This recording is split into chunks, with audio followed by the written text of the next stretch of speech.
sama-sama saudara sekalian, sore hari ini kita akan kembali belajar kebenaran firman Tuhan.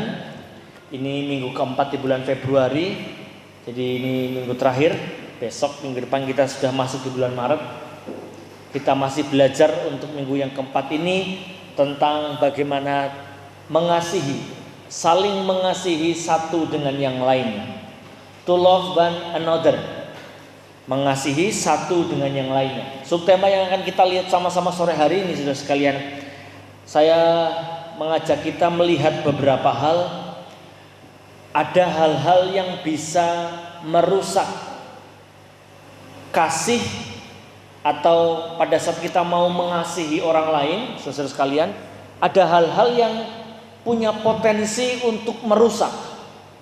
Ya, jadi ada hal-hal yang sebetulnya hal-hal yang sederhana saja, hal-hal yang biasa kita temui dalam hari-hari kita. Tapi hal-hal ini, kalau orang Inggris bilang, sangat powerful untuk menghancurkan niat kita untuk mengasihi orang lain. Jadi kita mesti waspadai beberapa hal ini.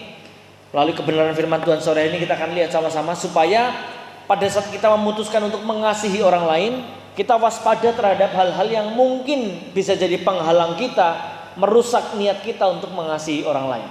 Ya, saudara sekalian, minggu lalu kita belajar bahwa yang namanya mengasihi itu bukan sekedar sebuah perintah, tapi Tuhan Yesus sendiri bilang bahwa dari mana rekam jejak kita ditemukan sebagai murid Kristus adalah ketika saya dan Bapak Ibu saudara sekalian ditemukan saling mengasihi satu dengan yang lainnya. Jadi kalau kita mau disebut sebagai orang yang adalah murid Yesus, ciri-cirinya adalah kita ditemukan sebagai pribadi yang jago mengasihi orang lain. Ya, itu apa yang Tuhan sampaikan buat kita. Mari saya ajak kita sore hari ini membuka sebuah ayat lagi di dalam 1 Yohanes pasal yang keempat, ayat yang ke-7 dan ayat yang ke-8. Surat 1 Yohanes pasal yang keempat, ayat yang ke-7 dan ayat yang ke-8. Ya, ayat ini kiranya akan lebih menguatkan kita lagi tentang identitas diri kita sebagai murid Kristus yang harus mengasihi. Mari baca sama-sama 1 Yohanes pasal yang keempat, ayat yang ke-7 dan ayat yang ke-8. 2, 3. Saudara-saudaraku yang kekasih, marilah kita saling mengasihi, sebab kasih itu berasal dari Allah. Dan setiap orang yang mengasihi lahir dari Allah dan mengenal Allah. Barang siapa tidak mengasihi, ia tidak mengenal Allah, sebab Allah adalah kasih. Jadi ayat yang kita baca sore hari ini, Bapak Ibu Saudara sekalian, lebih tegas lagi memberitahu kepada kita, lebih gamblang lagi memberikan pengetahuan kepada kita bahwa begini, kalau kita mau dikenal sebagai orang yang disebut orang yang mengenal Allah, maka sebetulnya caranya adalah dengan kita mengasihi. Ayat tadi memberitahu kepada kita begini, barang siapa tidak mengasihi, ia sebetulnya dikatakan apa? Tidak mengenal Allah. Jadi ayat yang barusan kita baca sangat jelas memberitahu kepada kita, orang yang tidak mengasihi sebetulnya adalah orang yang tidak mengenal Allah. Sudah, nggak ada pakai penjelasan panjang lebar, tapi ayat ini memberitahu langsung kepada kita, kalau kita mengaku sebagai orang yang kenal Allah, maka kita harus ditemukan sebagai orang yang mengasihi. Jadi mari cek dalam hati kita masing-masing, apa ada orang, ada saudara atau keluarga, atau bahkan mungkin orang tua atau anak barangkali, atau bahkan pasangan mungkin, yang dalam hati kita nih detik ini kita bilang dalam hati, aku sudah gak mengasihi dia lagi. Hati-hati ketika kita memutuskan untuk kita tidak mengasihi seseorang. Ayat tadi bilang sebetulnya kita sedang dikatakan tidak mengenal Allah. Jadi kalau ada orang yang bilang, orang Kristen yang bilang begini, kita ini orang Kristen adalah orang-orang yang kenal Tuhan. Kita sering menyebut orang-orang yang di luar sana adalah orang-orang yang gak kenal Tuhan. Kita kadang sering ucapkan gitu. Orang yang di luar sana itu orang yang gak kenal Tuhan. Padahal yang disebut sebagai orang yang gak kenal Tuhan itu bukan orang Kristen atau bukan orang yang gak Kristen, bukan. Tapi orang yang tidak mengenal Tuhan adalah orang yang tidak mengasihi. Jadi mulai hari ini jangan gunakan istilah orang luar adalah orang yang mereka tidak kenal Tuhan, mereka belum kenal Tuhan atau apapun. Karena bahasa Alkitab bilang buat kita begini, orang yang tidak mengenal Tuhan itu bukan karena agamanya apa, tapi orang yang tidak mengenal Tuhan adalah orang yang tidak mengasihi. Jadi gampang aja kalau saudara mau disebut orang yang gak kenal Tuhan, benci aja orang lain, simpan aja dendam panjang-panjang, marah itu disimpan yang lama, dipupuk sampai jadi kesumat dalam hati kita. Maka pada titik itu kita dikatakan sebagai orang yang tidak mengenal Allah. Ya, jadi ini yang harus kita perhatikan bersama-sama dalam perihal mengasihi. Ya, Tuhan Yesus saudara sekalian, Tuhan Yesus itu sepanjang dia hidup dalam dunia ini, dalam pelayanannya, dia selalu memberikan pengajaran. Ya, dia selalu memberikan firman, dia selalu memberikan dasar-dasar kehidupan. Selalu dari apapun yang diajarkan, muara akhir dari ajaran Tuhan Yesus adalah bagaimana ajaran yang baik dari Tuhan itu sampai kepada dituangkan kepada mengasihi orang lain. Jadi ketika dia mengajarkan sesuatu, pasti ujungnya muara akhirnya punya tujuan untuk bagaimana lebih mengasihi orang lain lebih lagi. Coba saudara perhatikan dari semua pengajaran Tuhan Yesus. Ketika dia menyembuhkan orang pada hari Sabat, dia dikecam oleh kepala rumah ibadat, dia tetap memilih menyembuhkan. Kenapa? Antara dia harus taat kepada aturan agama, aturan lahiriah agama, dengan dia mengambil keputusan untuk menyembuhkan orang yang artinya dia sedang melakukan tindakan kasih sama orang, dia lebih pilih dia mengasihi orang. Jadi kita bisa perhatikan dari kehidupan Tuhan Yesus, Bapak Ibu Saudara sekalian, keputusan Tuhan Yesus, ajaran Tuhan Yesus selalu muara akhirnya adalah bagaimana bisa mengasihi sesama. Jadi ajaran Tuhan Yesus tidak mengajarkan kita untuk kita taat kepada aturan lahiriah. Aturan lahiriah itu baik, tapi kalau ujung akhirnya itu bikin orang lain jadi tersinggung, kalau ujung akhir dari ketaatan agama kita membuat orang lain jadi tersandung, maka jangan lakukan itu. Karena fokus kita dalam kehidupan kita, fokus kita dalam kepengiringan kita kepada Tuhan saat kita jadi murid Tuhan adalah bagaimana kita lebih fokus kepada mengasihi sesama kita. Jangan sampai kita gara-gara ke gereja biasa kita pakai pakaian rapi, lalu ada orang yang main ke gereja lalu bilang gini, saya nggak mau ke gereja lah, soalnya saya nggak punya pakaian bagus. Kalau saya nggak punya pakaian bagus, saya malu melangkahkan kaki saya ke gereja. Kalau memang pakaian bagus kita membuat orang lain jadi tidak mengenal Tuhan, orang lain jadi tersandung karena pakaian bagus kita, tanggalkan pakaian kita. Lebih baik pakai pakaian yang bolong-bolong aja, tapi orang bisa terbuka menerima, datang dan merasa, oh ini saudaraku. Ini yang jadi fokus Tuhan Yesus, Bapak Ibu Saudara sekalian. Bagaimana mengasihi sesama, itu terus yang jadi fokus dan muara akhir dari seluruh pengajarannya Tuhan Yesus. Jadi saudara sekalian, kita akan lihat bersama-sama, karena ini penting sekali, maka percayalah, hal yang penting pasti ada kendala. Hal yang penting buat kehidupan kita pasti ada kendalanya. Kita akan lihat beberapa hal. Apa saja yang bisa punya potensi untuk menghancurkan kasih? Terus bawakan. Terus ya, sampai di situ. Apa saja yang punya peluang atau apa saja sih hal-hal yang bisa merusak niat kita untuk mengasihi orang lain? Apa saja yang bisa merusak, kita akan lihat bersama-sama.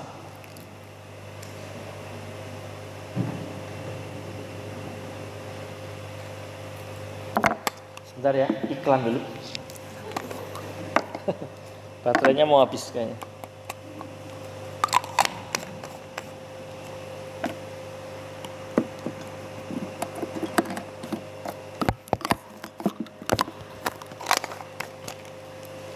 Cek. Malah mati semua. Cek.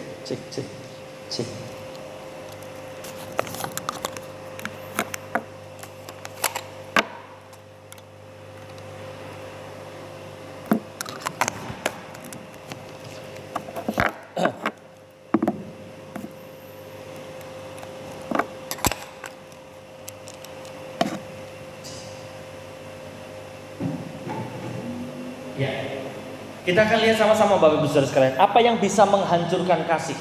Oke, yang pertama saya mau ajak kita melihat ada sebuah hal yang paling gampang merusak atau menghancurkan kasih, adalah sebuah hal yang saya tulis di depan yang disebut sebagai asumsi. Coba katakan sama-sama saya. 2, 3. Asumsi. Jadi yang namanya asumsi Bapak Ibu Saudara sekalian, itu menempati ranking tertinggi dalam perusak hubungan antar sesama manusia. Jadi yang merusak hubungan sesama manusia itu bukan bunuh-bunuhan, bukan. Yang merusak hubungan sesama manusia itu bukan iri hati, bukan kebencian, tapi yang menempati ranking tertinggi merusak hubungan sesama manusia, siapapun itu, tua atau muda, hubungan dekat atau hubungan jauh, adalah sebuah hal yang namanya asumsi. Asumsi adalah sebuah hal yang sangat merusak dalam hubungan antar sesama manusia. Ini bisa menghancurkan kasih. Saudara sekalian, asumsi itu adalah sebuah perkiraan dari hal yang nggak kita lihat dengan mata. Kita mengira-ngira, padahal sesuatu yang kita kira itu belum tentu terjadi. Kita menganggap remeh sesuatu, padahal apa yang di depan kita belum tentu seremeh itu. Kita menganggap sesuatu itu jelek di depan mata kita, padahal apa yang di depan mata kita belum tentu sejelek itu. Ini yang disebut sebagai asumsi. Terus kalian, seorang siswa berusia 14 tahun namanya Ahmed Mohamed. Saudara bisa renungkan, kalau namanya Ahmed Mohamed itu berarti ini kayak kalau di Kristen tuh namanya Yohanes Matius mungkin kalau begitu. Ya, mungkin Yohanes Matius dicampur namanya. Ini namanya Ahmed Mohamed. Anak ini usia 14 tahun. Tiba-tiba pada waktu dia berangkat ke sekolah, dia ditangkap di sekolahnya. Tiba-tiba dia ditangkap di sekolahnya, anak yang namanya Ahmed Mohamed ini di Texas sana. Ternyata dia ditangkap karena dia mengirim sebuah benda kepada gurunya. Benda itu adalah sebuah kotak pensil, tapi dalamnya isinya komponen-komponen jam tangan. Jadi begitu gurunya buka kotak pensil itu, kok ternyata isinya komponen-komponen elektronik dari jam tangan. Kotak pensilnya langsung ditutup oleh gurunya, langsung dilaporkan kotak ini asumsinya adalah sebuah bom. Karena anak yang ngirim namanya Ahmed Mohamed. Wah, kasihan sekali saudara kita ini. Mereka itu banyak dari mereka itu orang-orang yang baik sekali. Tapi kadang-kadang orang tuh gampang berasumsi sama mereka hanya dengan lihat namanya aja. Anak itu langsung ditangkap padahal usia 14 tahun. Dia langsung dibawa, diperiksa, lalu guru bahasa Inggrisnya itu dimintai keterangan. Dia kaget, katanya dalam kotak pensilnya ada alat-alat elektronik. Jangan-jangan anak yang namanya Ahmed Muhammad ini dia bawa bom. Anak ini dibawa kantor polisi, diambil sidik jarinya, diambil fotonya. Lalu pada saat kasus mulai digelar, ternyata ditemukan kotak pensil itu bukan apa-apa, memang isinya komponen jam tangan. Jadi apa yang di depan mata kita saja kadang-kadang belum tentu benar, apalagi yang tidak benar-benar kita tahu. Ya, jadi saudara sekalian, ada beberapa hal yang saya tulis di depan. Sebaiknya kalau sebelum berasumsi, sebaiknya cari faktanya dululah. Jangan sampai kita sudah kadung jauh berasumsi, ternyata kita salah. Dan saya menemukan bahwa hampir 90 sekian persen dari apa yang kita biasa asumsikan ternyata itu salah, nggak sesuai dengan kenyataan yang sebenarnya. Ada seorang bapak muda di bandara, dia beli donat. Dia beli 3 butir donat. Lalu sambil menunggu pesawatnya, dia masuk ke pesawat, dia makan donat dulu di sebuah meja sambil dia baca koran. Sementara dia sedang baca koran, karena meja cuma ada satu di situ, datang seorang bapak tua ke situ juga. Lalu bapak itu duduk di depannya. Dia menaruh sebuah barang di meja yang sama karena mejanya cuma satu.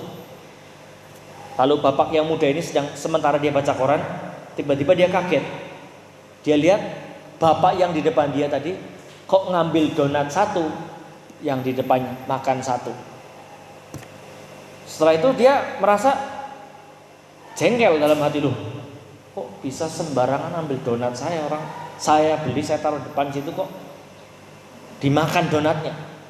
Tapi dia pikir sudahlah, mungkin dia gelandangan mungkin, atau mungkin dia kurang makan, jadi dia ambil donat saya, nggak apa-apa.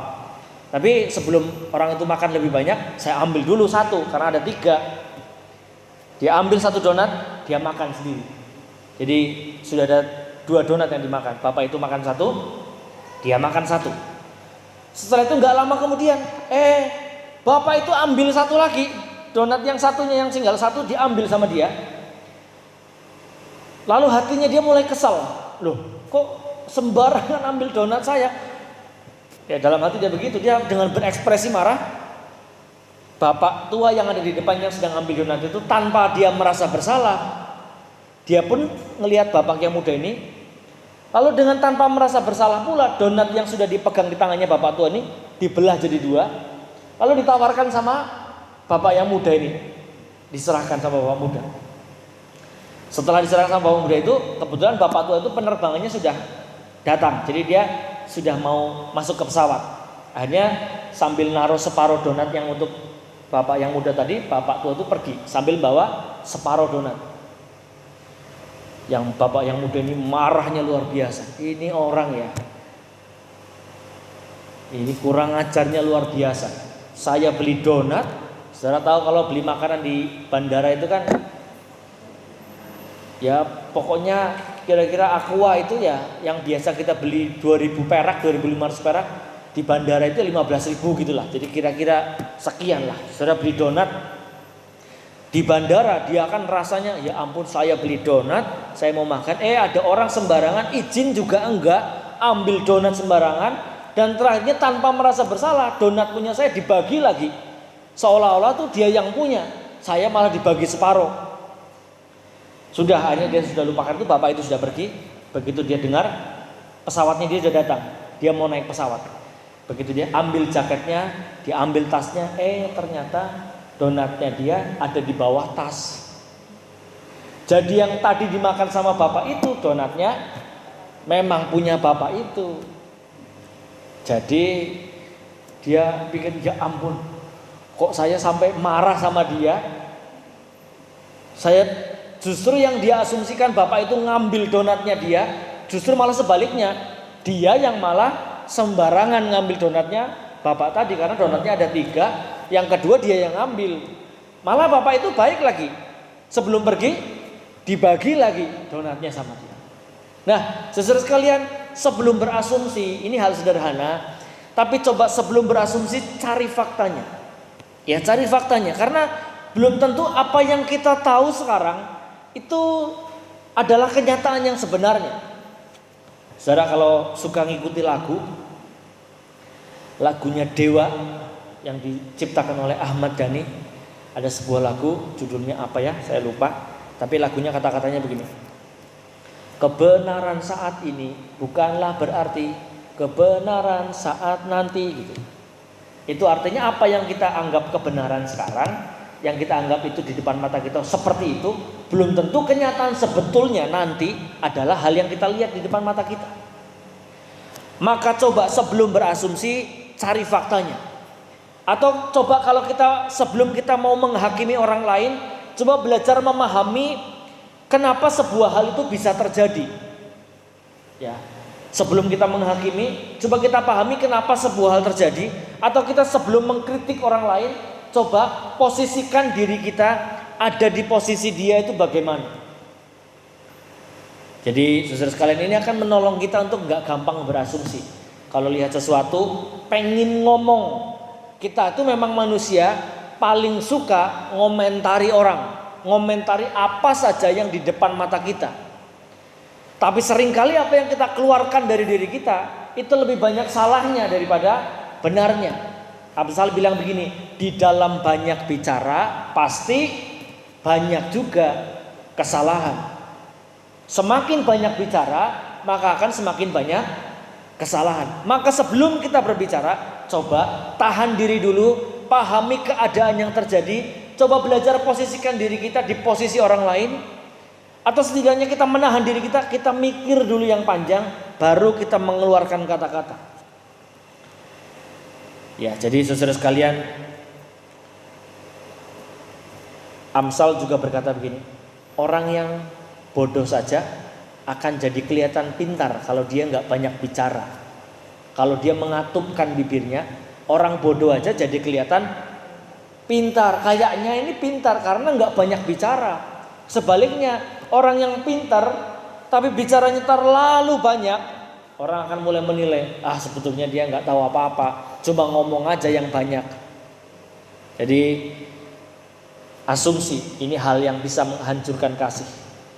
Coba tahan diri, cari faktanya, pahami dulu mengapa sebuah hal terjadi, rasakan posisi kita di posisi orang lain, berpikir lebih panjang sebelum kita berasumsi terhadap sesuatu, komentar terhadap sesuatu. Ya, itu yang pertama. Yang kedua hal yang bisa merusak kasih adalah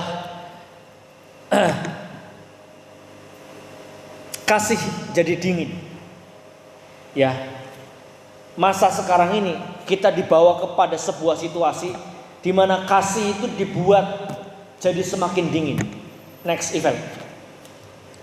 Sudah jauh banyak. Next lagi. Jadi yang kedua, apa yang bisa merusak kasih? Cara iblis merusak dunia ini adalah dengan mencuri kehangatan kasih. Sebuah ayat di dalam Matius pasal 24 ayat yang ke-12 di sana bilang begini, dan karena makin bertambahnya kedurhakaan, maka kasih kebanyakan orang akan menjadi dingin. Dingin itu pakai bahasa namanya anomia. Anomia itu punya arti yang pertama begini, nggak peduli karena merasa nggak ada yang ngatur.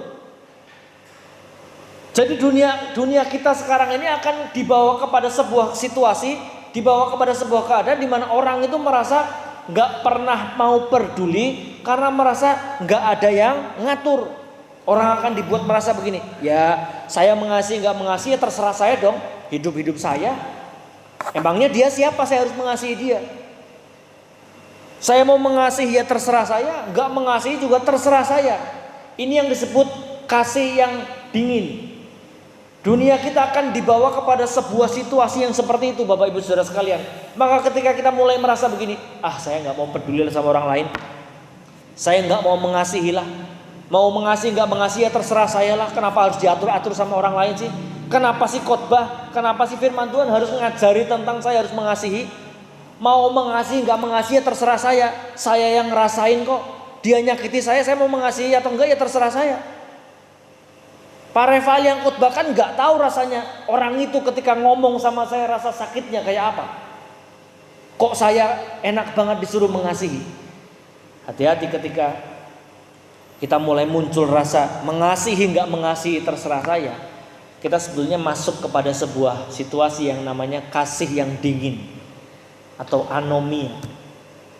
Kasih yang dingin punya arti yang kedua, itu mengabaikan dengan sengaja.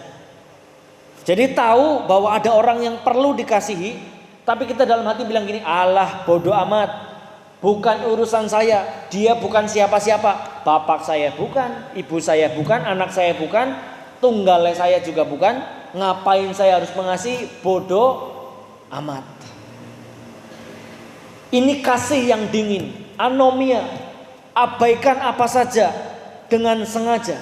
Yang ketiga, saudara sekalian, anomia punya arti egonya diperbesar. Manusia itu memang punya dasar, sifat dasarnya manusia adalah egois. Itu sudah mendasar. Orang baru lahir sampai dewasa, yang perlu dikontrol dari diri kita tuh apa sih? Ego kita. Karena kita satu kemampuan yang mendasar dari manusia yang gak perlu dilatih adalah bagaimana supaya jadi orang yang ego. Nah, yang namanya kasih jadi dingin adalah ketika kita memperbesar ego kita, saudara sekalian. Ego kita itu diperbesar sehingga semua orang lain itu tidak sepenting saya. Semua orang itu nggak sepenting saya, semua orang itu nggak semenderita saya, semua orang itu nggak sesusah saya. Pokoknya dalam dunia ini sayalah yang paling hebat. Ya kalau susah ya berarti saya yang paling susah. Sehingga berpikir gini, saya mau ngapain mengasihi orang lain? Orang saya aja paling susah. Saya sama dia lebih susah saya lah. Masa saya harus mengasihi dia? Masa saya harus bantu dia? Wong saya lebih susah dari dia. Ini namanya kita sedang memperbesar ego. Dan memang ini sebuah alasan terbesar. Saya sering kali berulang-ulang saya menyampaikan buat Bapak Ibu Saudara sekalian. Musuh terbesar dari kerajaan Allah itu bukan kerajaan iblis. Musuh terbesar dari kerajaan Allah adalah kerajaan diri sendiri. Musuh dari gaya hidup kerajaan Allah bukan dekat dengan iblis, tapi musuh terbesar dari gaya hidup kerajaan Allah adalah ketika kita memperbesar egonya diri kita. Semakin kita memperbesar keinginan diri, memperbesar ego diri kita, maka percayalah kita akan semakin jauh dari gaya hidup kerajaan Allah. Yang salah satunya kita pelajari mengasihi sesama. Kita akan semakin sulit mengasihi orang lain kalau kita punya hari-hari itu hanya isinya pokoknya saya lah. Pokoknya semua tentang saya. Kalau saya nggak cocok, ya orang lain pokoknya terserah. Kalau buat saya cocok, ya semua orang lain harus ikut kecocokan saya. Itu memperbesar ego dalam diri kita. Semakin besar ego dalam diri kita, Bapak Ibu Saudara sekalian, maka akan semakin sulit kita memahami, apalagi mengasihi orang lain. Coba aja. Semakin memperbesar diri, akan semakin menutup keinginan diri kita untuk mengasihi orang lain. Ini sebuah hal yang sangat merusak kasih. Ya, jadi saudara sekalian, ini yang kedua. Yang ketiga atau yang terakhir. Yang ketiga adalah ini, pergunjingan atau gosip.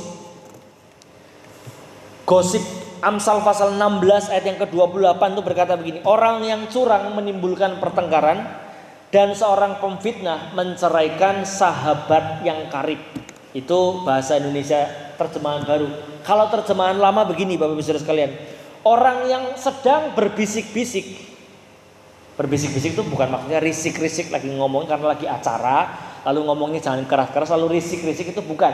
Berbisik-bisik itu artinya orang yang suka menggunjing-gunjingkan sesamanya, sebetulnya dia sedang menceraikan sahabat yang karib. Orang yang suka menggosip, orang yang suka menggunjing-gunjingkan sesamanya, sebetulnya sedang mendatangkan perkara baru buat orang lain. Di saat yang sama sedang mendatangkan perkara baru buat diri sendiri.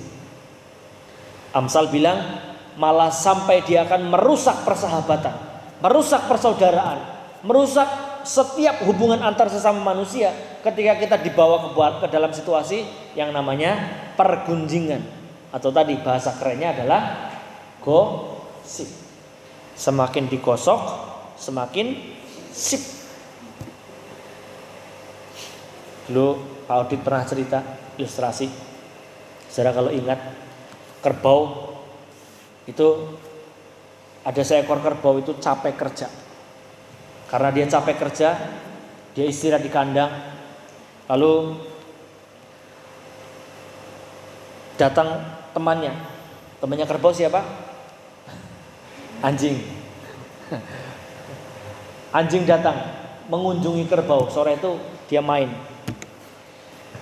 Anjing datang ke kerbau. Kenapa bau? Kok kamu kayaknya capek gitu bau? Iya anjing. Saya capek. Saya itu kerja seharian. Saya capek. Saya pengen besok saya mau istirahat sehari aja. Oh gitu ya bau. Jadi kerbau cerita sama anjing. Lalu anjing pergi. Anjing pergi lalu dia ketemu sama temannya anjing. Anjing ketemu sama kucing. Ya dalam cerita ini anjing temannya kucing Bapak Ibu Saudara ya. Kalau Tom and Jerry musuhan, dalam cerita saudara bermusuhan, di dalam cerita ini bersahabat. Jadi sudah damai mungkin. Anjing ketemu sama kucing. Lalu anjing cerita sama kucing, "Cing, cing. Tadi saya ketemu sama kerbau." Kan kucingnya nggak nanya, tapi dia cerita karena orang suka gosip ya. Ya bukan orang, anjing suka gosip.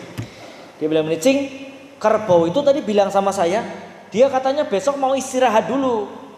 Wah, pantes lah dia minta istirahat. Sebab bosnya itu kalau kasih pekerjaan terlalu berat. Ini sudah mulai ada gosokan dikit. Padahal kerbau tadi bilang, "Saya capek, besok mau istirahat sehari aja." Anjing bilang sama kucing, dia capek, kasihan. Bosnya tuh kalau kasih pekerjaan terlalu berat. Dia ngomong sama kucing. Kucing jalan lagi nih. Kucing ketemu sama kambing. Kucing bilang, "Bing, Bing. Si kerbau itu loh, Bing. Saya dapat cerita tadi dari si anjing. Katanya si kerbau itu komplain sama bosnya. Karena bosnya kalau ngasih kerja tuh terlalu banyak, terlalu berat. Katanya dia nggak mau kerja lagi tuh." Ceritanya sudah mulai geser lagi. Si kambing bilang, "Oh gitu. Jadi si kerbau komplain karena kerjanya terlalu banyak dan berat, dia nggak mau kerja lagi."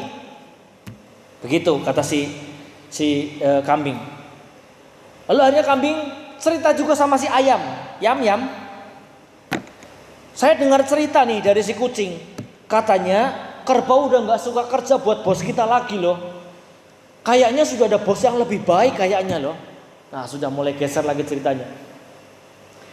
Dia sudah mulai dapat cerita yang lain. Ayam bilang, "Oh, jadi kerbau nggak suka kerja buat bos kita lagi. Udah ada bos yang lebih baik ya?" "Oh iya gitu." Sudah. Ayam lalu cerita dengan monyet.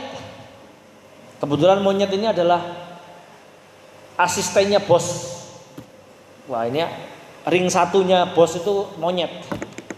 Jadi jangan suka jadi ring satunya bos ya. Karena ring satunya bos adalah Jadi si ayam ketemu sama monyet. Ayam bilang sama monyet, "Nyet, nyet.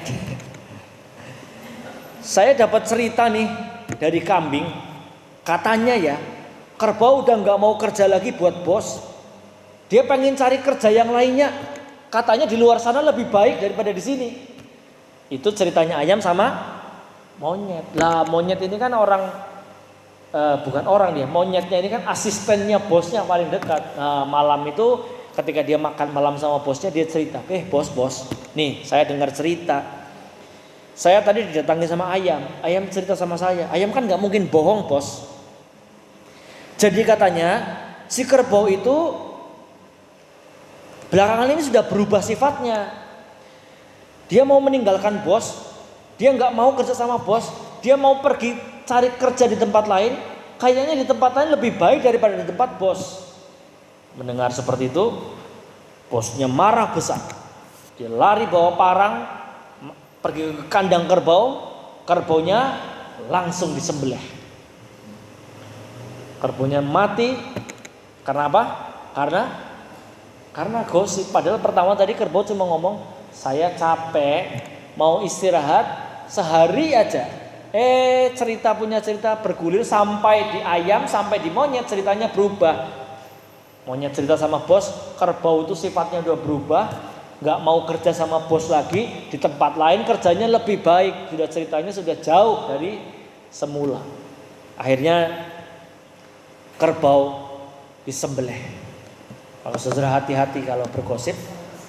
Nanti kalau saudara gosipin orang lain, takutnya terakhirnya saudara disembelih nanti. Jadi hati-hati. Apalagi kalau saudara cerita sama anjing, hati-hati. Itu cerita sama anjing, cerita sama kucing jangan. Cerita sama teman aja lah yang bisa dipercaya. Takutnya kalau cerita sama anjing nanti digosipin lagi, sampai di monyet ceritanya berubah. Jadi artinya pergunjingan, gosip itu akan merusak banyak sekali hubungan. Ya, jadi saudara sekalian, beberapa hal yang kita lihat tadi, asumsi, lalu kasih yang jadi dingin, ya kasih yang mengabaikan, kasih yang nggak mau tahu, nggak mau peduli, nggak merasa ada yang ngatur. Lalu gosip itu akan menjadi hal-hal yang gampang sekali merusak kita untuk mengasihi orang lain. Asumsi itu sebetulnya sederhana. Ya, gosip itu biasa kita temui di hari-hari kita. Tapi hal-hal sederhana-sederhana seperti itu, kalau kita tidak waspada, saudara sekalian, maka banyak sekali hubungan itu hancur karena hal-hal sederhana itu. Banyak pasangan hubungannya rusak karena asumsi. Banyak hubungan antara orang tua dan anak, kakak dan adik, antara saudara seiman itu rusak karena gosip, karena asumsi, karena tidak peduli. Maka saudara sekalian, apa yang kita pelajari sore hari ini, mari kita taruh dalam hati kita, minta Roh Kudus bantu mengingatkan kita. Asumsi itu hal yang sederhana kelihatannya, tapi kalau enggak Roh Kudus tolong untuk mengingatkan kita, jangan gampang-gampang asumsi, jangan gampang-gampang menggunjing-gunjing orang lain. Maka kita akan jadi orang yang bukan merangkul orang untuk semakin dekat, tapi justru kita akan menghancurkan hubungan-hubungan. Banyak hubungan hancur karena hal-hal sederhana ini. Maka saudara sekalian, dari seluruh pelajaran yang kita dapat di bulan Februari ini tentang bagaimana kita mengasihi sesama, saya rindu ini bisa membantu kita lebih menyadari lagi betapa pentingnya mengasihi. Dan setelah menyadari, kita nggak cuma sadar bahwa ini penting, tapi mulai ambil keputusan untuk kita bisa saling mengasihi. Seperti Tuhan Yesus sudah memberi teladan bagi kita. Dia mengasihi walaupun kita berdosa. Dia mengasihi walaupun umat manusia nggak pernah ada baiknya, tapi dia korbankan dirinya. Dia berikan dirinya untuk mengasihi kita. Kiranya Tuhan Yesus memberkati. Mari lebih lagi kita bisa saling mengasihi satu dengan yang lainnya. Puji Tuhan.